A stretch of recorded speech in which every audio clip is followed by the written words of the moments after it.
Have you ever felt more at ease around friends and other people you consider closer than your own family? The scene that changed everything in Final Fantasy IX isn't an epic battle or a big twist involving time travel or the death of a character, but rather a dialogue that happens halfway through the game. The scene is about a place to call home. It addresses that the place you truly belong is where your home is, not your origins. Final Fantasy IX takes place in a classic world of medieval European tales with hints of steampunk, but with a very unique visual identity. At least to me, it can even be compared to other games because of its distinctiveness. The focus of this video lies with two characters, Vivi and Zidane. Vivi is similar to a clever child who wants to understand more about who he is. He visually resembles the villains of the game, the Black Mages, who at the beginning of the game already show that they are made to terrify the whole land of Lindblom. Vivi deals with his internal conflict about resembling something that is repudiated and not understanding his origins. He isn't like the Black Mages in his inner self, but he does look like them to everyone else. It's his personal quest to discover who he is. On the other hand, we have Zidane, who from the very beginning shown to be a boy with a tail, something that, due to the huge fantasy in the title of the game, I never paid much attention to the difference he has from the others. Why he is like that and the others aren't? I just accept it until I reach this particular scene that contains beauty in its narrative and so much charm that it impressed me to the point that as soon as I finished this part, I said, I must make a video about this, like a duty, and here I am. The scene takes place in a village of black mages who live isolated from the rest of the land, using camouflage magic to live in peace. Right away, you can see they are different because they are not controlled by evil forces. Instead, they are simply living far from the humans who use it then, like soldiers living away from war, trying to deal with their traumas, or at least living in spite of them. We already have a huge shock when we see Vivi talking in front of a cemetery during the day. He's greeted with a statement, "He's alright. Look into his eyes, he's aware. Just like us." They say they escaped from the cargo ships and lived there, away from everything, to live a peaceful life. Vivi realizes that if they are in the cemetery, then there are people buried there, and the story of what happened is told. I came here with Mr. 36. We escaped together. We had so many things to learn. It was really scary at first, but we helped each other. Then one day, Mr. 36 stopped moving. He just stopped. Wouldn't move or say anything. My friend who knows a lot of things told me that this was what death was, and we had to bury him. Mr. 36 is buried under the ground now, but I don't understand why. He's going to come out again one day, right? When he does, I'm going to wash him off in the pond. What's he talking about? Was it a disease or was he hurt? Tell me, why? That's because... We stop here for now. This isn't the main scene yet, but we see in two creatures that don't even have a name an invaluable value for each other's lives. Even in innocence, they understand what is good, that war isn't good, and that stopping functioning is something difficult to understand. We already have a depth that the game will address shortly, but first it tells us what this awakening means, or being aware and conscious. I wonder what it's like down there. Is it warm or cold? Hey, how come you guys can now talk? We became aware one day, each under different circumstances. Became aware? How? Do you remember being born? No, not really. It was the same with me. I just woke up one day. And there was a human body lying next to me. His body was covered in blood. It scared me. I didn't know what it meant. I ran as fast as I could. When I looked around, I was far away from the front line. There were many others like me, and we decided to escape together. We heard about this village after roaming around for a while. That's how I ended up here.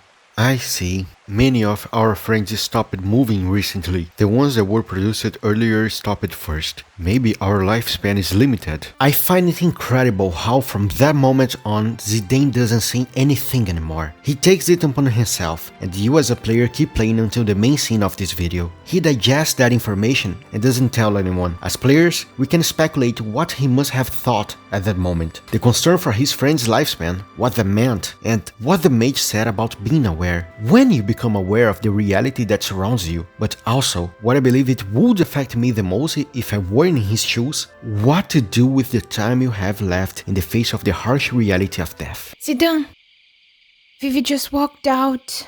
Maybe he's letting us have a little romantic quiet time. I'm serious. I wouldn't worry too much. But He's trying to figure something out for himself.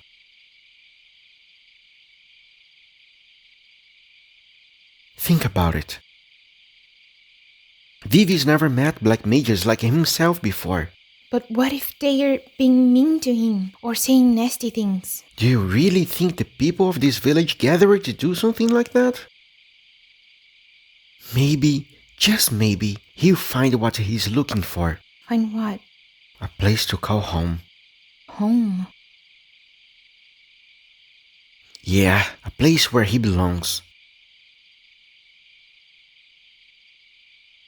Hey Zidane, when you said home, What's the matter? Can't fall asleep? How about a bedtime story? Let's see. Once upon a time, there you go again teasing me. once upon a time, there was a man. There was a man who didn't know where he came from. Zidane, This man had longed to find his birthplace ever since he was a small child. His birthplace, a place he only remembered in his dreams. why? He wanted to know more about himself, maybe about his parents, the house where he was born. One day, the man left the home of his adoptive father and went on a quest to find the answer. His only clue was the blue light he saw in his dreams. A blue light? Yeah, he thought it might be a memory of his birthplace. An ocean, maybe? Did he find it? Hey, you're jumping ahead. A lot of things happen along the way. Alright, we can skip ahead. No, he never found it. How could he? His only clue was a colored light. So he went back to the home of his adoptive father. What do you think his father did when he came home? Welcomed him home? No way! The father raised his fist and beat the son he had worked so hard to raise. Why? I don't know. But you know what surprised him even more? The father smiled after beating up his son. Can you believe that? He just gave his son a beating. But this is what the man thought when he saw his father smile. This is my home. This is the place I call home. The man is still looking for his birthplace, but he already has a home. Maybe it's the same for Vivi. He's looking for a place to call home. I wonder if Vivi will stay in this village. Who knows? That's for him to decide. Whoa, right? I don't even need to mention the depth of this text. Up until now, this game was really good, but this was the turning point for me. Even after knowing everyone in the group, it was here, after a few good hours, that the game showed the tone of its characters, and more profoundly, what home is and what family is. Hello, nice to see you again. I wanted to ask you something. What is it? I was wondering how many people have stopped moving. You are very kind to use our words, but you already know what it meant to live and to die. You're asking about our friends who have died, not stop it. 7 of our friends stopped functioning recently. I think our lifespan is limited. I've suspected this ever since the first one came to a stop. It varies a little, but most of us stopped moving 1 year after production. No. I haven't told anyone else about this. If I did, they'd feel the same way I do. What do you feel? I don't know. Fear? I don't want to stop, and maybe I want to run away from it all. But living in the village with everyone fills me with joy. The joy of living with them far outweighs the fear of death. Isn't it the same for you? Traveling with your friends gives your life meaning. Oh, where's Vivi? If Vivi says he's staying behind. wait for me! Vivi? Everyone in the village asked me to see the outside world and tell them all about it. I see. Oh man, I thought Dagger and I get to spend some quality time together. Family. This is the key word. In the face of the harsh reality of death, not knowing where you're going to, what to do with that information, that you're going to die one day, or in the case of the game, if you had 1 year of life, how would you live your life? What would be in your heart to conquer? Checking off a wish list like having an apartment or a house of your own, having a brand new car, wanting to belong to a group in society that you've never been a part of, and deep down you know it's not meant for you? Or you would value what truly matters? In light of these questions, we can ask ourselves, what is truly precious and how much time we are dedicating to what really matters. Does it really matter to spend so much time on the internet feeling smart, arguing with others, caring about others' approval when you should be doing better? Or does it matter to look at people who don't care about you or are the ones who raised you and loved you and to love them back despite all their limitations? Does it matter to live at mercy of being a slave to sexual pleasures that won't fulfill you? Dating multiple people and having no one to call your own? Drinking excessively and then questioning your questionable life decisions the next day? Is that what you would do if you had little time to live? Or would you find yourself in a family that may not have had the perfect origin, but is your home? True friends who call you out when you are wrong, but celebrate your success with you. And people you truly value for who they are and not for supporting your bad choices and being bros when it's convenient, but jumping ship when things get tough. Family is something precious. It is what should be valued. Your home is not the building of bricks constructed by man, but rather the presence of the people who matter to you. How about putting aside the bitterness you have with someone you no longer speak to because of a silly fight? How about distancing yourself from those who harm you, yet because you've known them for so long, you think you have to swallow everything, including abuses, and focus on what is good for you instead? Family matters. Even if you have not had one, you can build a new one and give to others the love and protection you never had. Instead of falling for the nonsense of what goes around comes around, or an eye for an eye, or tooth for a tooth, how about humbling yourself instead of humiliating others? How about being humble instead of being arrogant? How about turning the other cheek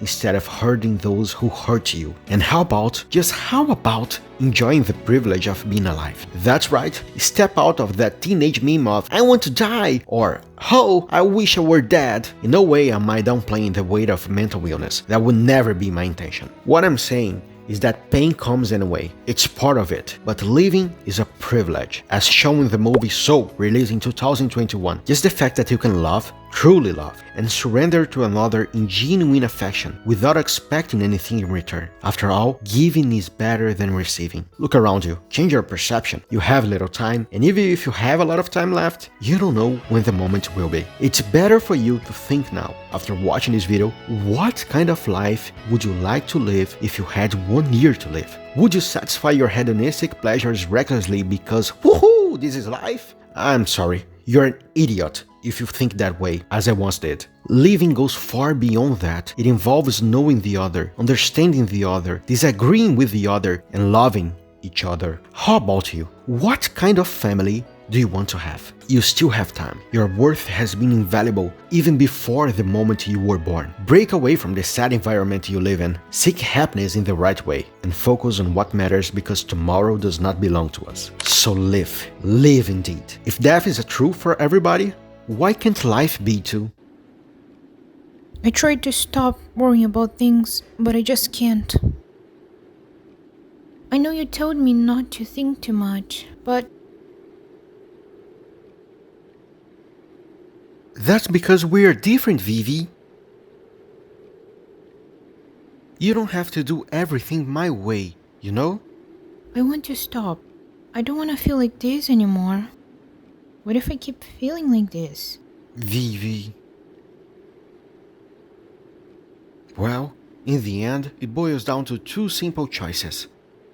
Either you do or you don't. You'd think with all the problems in this world, there'd be more answers. It's not fair.